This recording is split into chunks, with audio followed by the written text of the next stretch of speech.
Salut à tous! Aujourd'hui, une recette sauvage! Tu connais, tu screens ta liste d'ingrédients. À vos miches, prêt, boulanger! Donc pour cette recette, vous allez avoir besoin de 300 g de farine de gruau, 200 g de farine de tradition, 260 g d'eau fraîche, 25 g d'œufs, 20 g de beurre, 25 g de sucre, 12 g d'huile de tournesol, 15 g de levure fraîche. Pour colorer la pâte, vous aurez besoin de 12 g de lait, 12 g de cacao non sucré pour la pâte marron et 12 g d'encre de sèche pour la pâte noire. Encore une fois, rien de plus facile. Tu mets tous tes ingrédients dans la cuve et c'est parti pour 5 minutes en première vitesse. Au cours du pétrissage, pensez bien à corner, c'est-à-dire racler la pâte et la rabattre sur la feuille du batteur. C'est parti pour 5 minutes en deuxième vitesse. L'important, c'est d'avoir une température entre 23 et 26 degrés. Tu connais, tu contrôles ton réseau glutineux.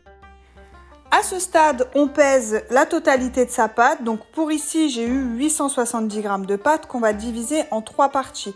La partie blanche qui sera de 380 g, la partie noire sera de 280 g et la partie cacao de 210 g. On peut préparer sa pâte de cacao, donc c'est 12 g de cacao non sucré, je le rappelle, 12 g de lait. On mélange, vous allez avoir une pâte et ensuite on va l'incorporer dans notre prélèvement de pâte de 210 g. Ensuite, on prend l'encre de sèche, on la dépose sur le prélèvement de pâte qui doit être coloré en noir et on mélange. Ça part en pointage pendant 30 minutes. On a 3 pâtons. Les 3 pâtons, on va les diviser soit en 5, soit en 6.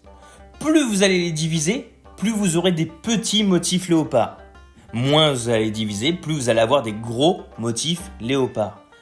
Après un repos au frais pendant 30 minutes, je vais sortir mes pâtons un par un. En premier, je façonne la pâte de cacao de la taille de mon moule à pain de mie. Deuxième étape, je prends ma pâte à l'encre de sèche. Je l'étale et j'enveloppe mon boudin de cacao dans cette pâte. Ultime et dernière étape, je prends ma pâte nature, je l'étale et je vais envelopper mon gros boudin d'encre de sèche à l'intérieur. Je prends mon temps. Le pain de mie, c'est une pâte qui a de la force.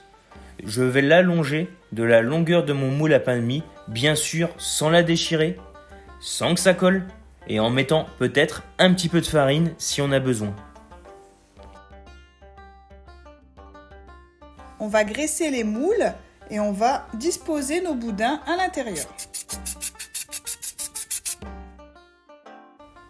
Une fois qu'on a placé tous nos petits boudins dans notre moule, ça part en pousse pendant environ 1 heure, 1 heure et demie. Il faut que ce soit à peu près aux 3/4 du moule. On préchauffe le four pendant environ 15 à 20 minutes à 160 degrés en chaleur tournante.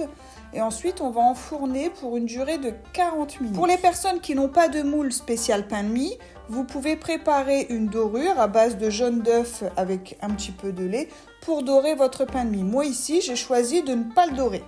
Après les 40 minutes, on démoule, on laisse sécher sur la grille pendant 5 minutes à 160 degrés. Puis à la sortie du four, on replace sur une grille, on attend complet refroidissement pour pouvoir le découper. Et on va voir le verdict. Le duel! Attention.